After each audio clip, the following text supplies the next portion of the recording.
Shotcut, un logiciel gratuit qui va vous permettre de faire du montage vidéo sur Windows. Donc c'est ce que nous allons voir dans cette vidéo. Bonjour, je m'appelle Marc. Si vous aimez cette vidéo, n'hésitez pas à la liker, n'hésitez pas à commenter et à partager.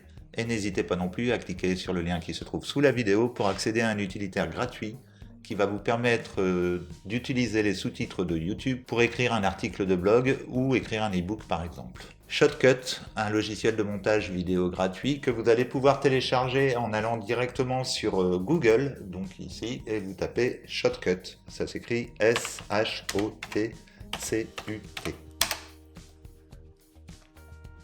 Donc vous cliquez dessus. Donc vous avez la possibilité de le télécharger gratuitement ici, et une fois que vous l'aurez téléchargé et installé, vous allez vous retrouver au niveau de l'interface qui va se présenter comme ceci. Donc la première chose que vous allez devoir faire ici, c'est importer des nouveaux fichiers. Donc pour ça, vous allez cliquer ici sur liste de lecture et vous allez pouvoir importer des nouveaux fichiers. Donc pour cela, j'en ai déjà incorporé quelques-uns qui se trouvent ici. Sinon, vous pouvez faire ouvrir et sélectionner vos différents fichiers. Je vais prendre cette méthode-là d'ailleurs. Je vais prendre ce fichier-là, je vais prendre une intro, je vais prendre une outro, et je vais prendre une autre vidéo, admettons ici. On va mettre également un petit peu de son, donc je vais prendre de musique, admettons, et on va ouvrir. On a donc les différents éléments qui sont situés ici. Je vais appuyer sur pause. Donc le truc, c'est qu'au niveau du son, je ne pourrais pas vous le montrer parce que j'ai pas de micro directement branché sur mon PC. Je passe par mon téléphone portable et donc vous n'aurez pas vraiment le son de restituer.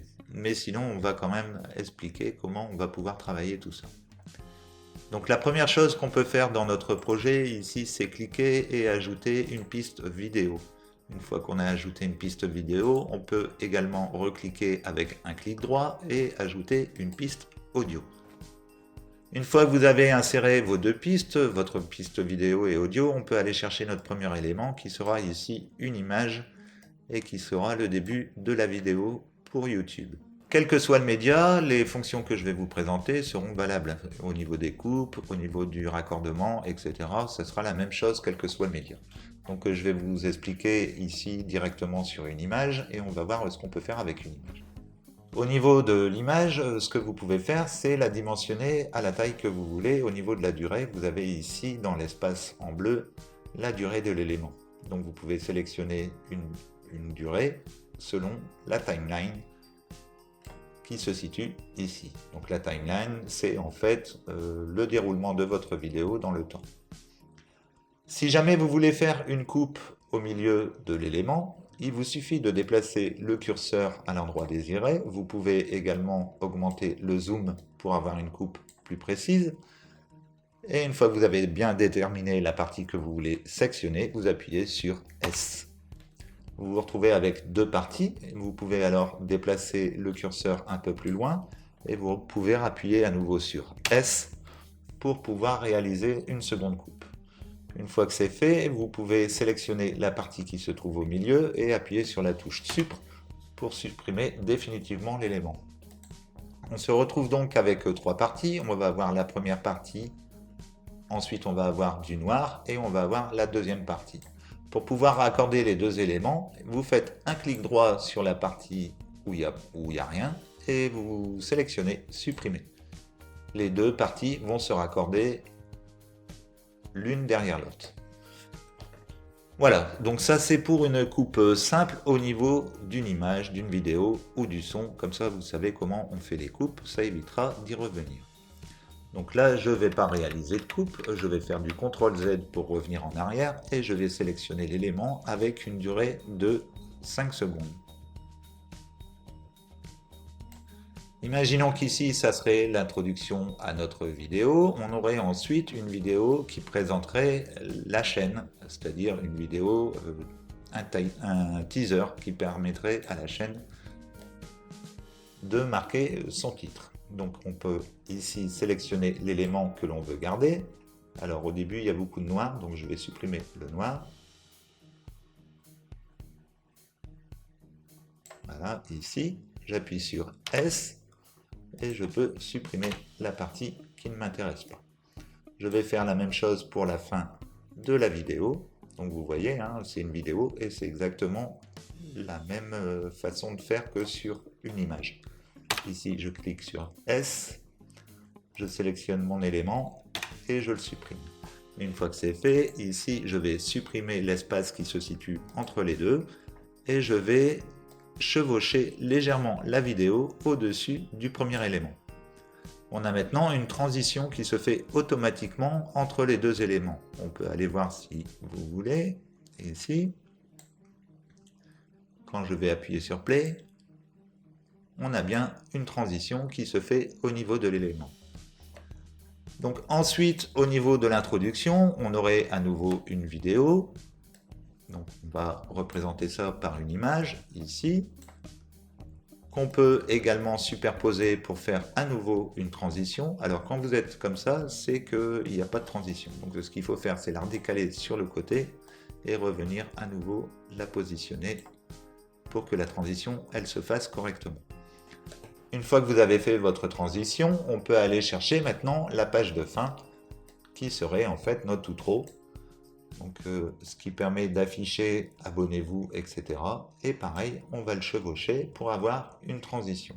Alors évidemment, il faut travailler sur la taille de vos transitions, regarder comment ça se fait, etc. Donc après, la chose que l'on peut faire, c'est par exemple ici faire une transition en début de vidéo, c'est-à-dire avoir une transition du noir vers la vidéo pour éviter de démarrer brusquement par l'image. Donc pour cela, vous sélectionnez l'élément et vous allez cliquer ici sur Filtre.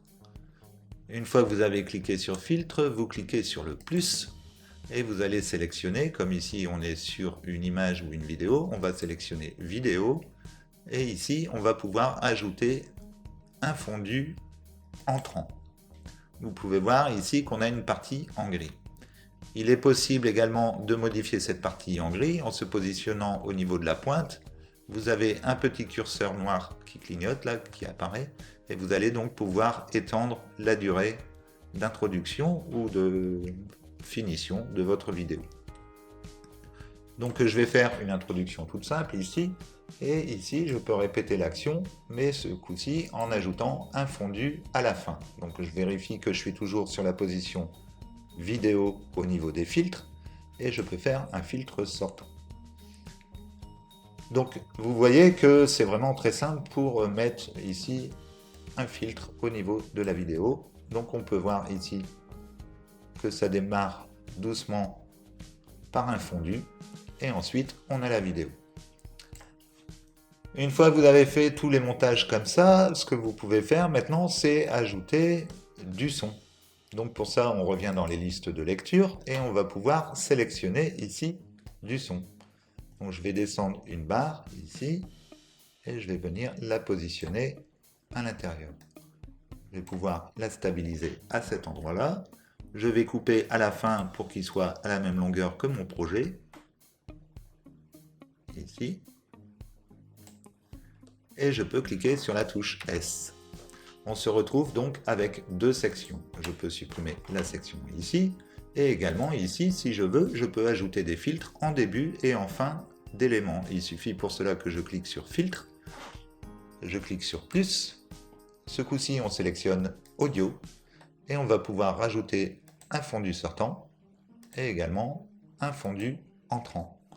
Donc vous voyez ici, on a nos deux fondus qui sont positionnés. De la même manière, vous pourrez les allonger en vous servant du curseur qui se situe ici. Autre chose qu'il faudrait faire, c'est peut-être baisser le son de cette piste audio. Si jamais c'était une piste de musique que vous venez en plus de votre voix, ça serait bien de baisser le son pour que ce soit pas trop fort. Donc il suffit toujours d'aller dans les filtres, vous cliquez à nouveau sur plus, et vous allez pouvoir sélectionner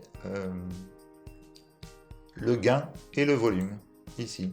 Et donc après, vous n'avez juste qu'à modifier ici le volume pour pouvoir le descendre ou le monter selon ce que vous voulez. Donc voilà.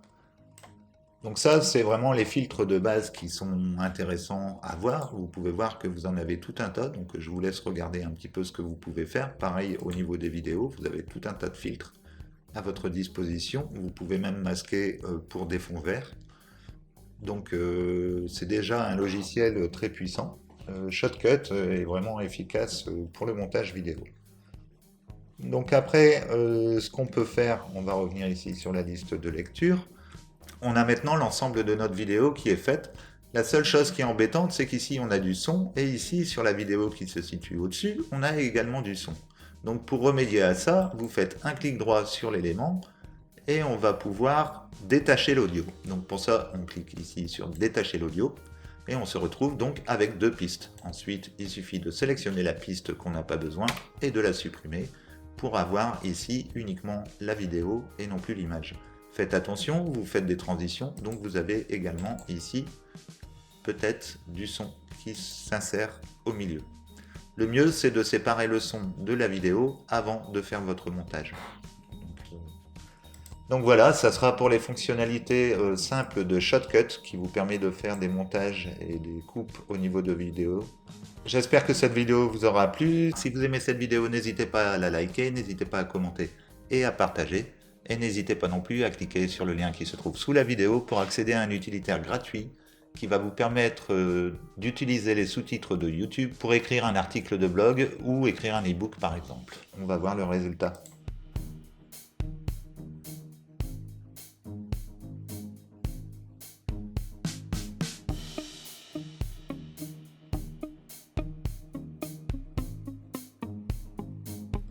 Et voilà, allez, à bientôt.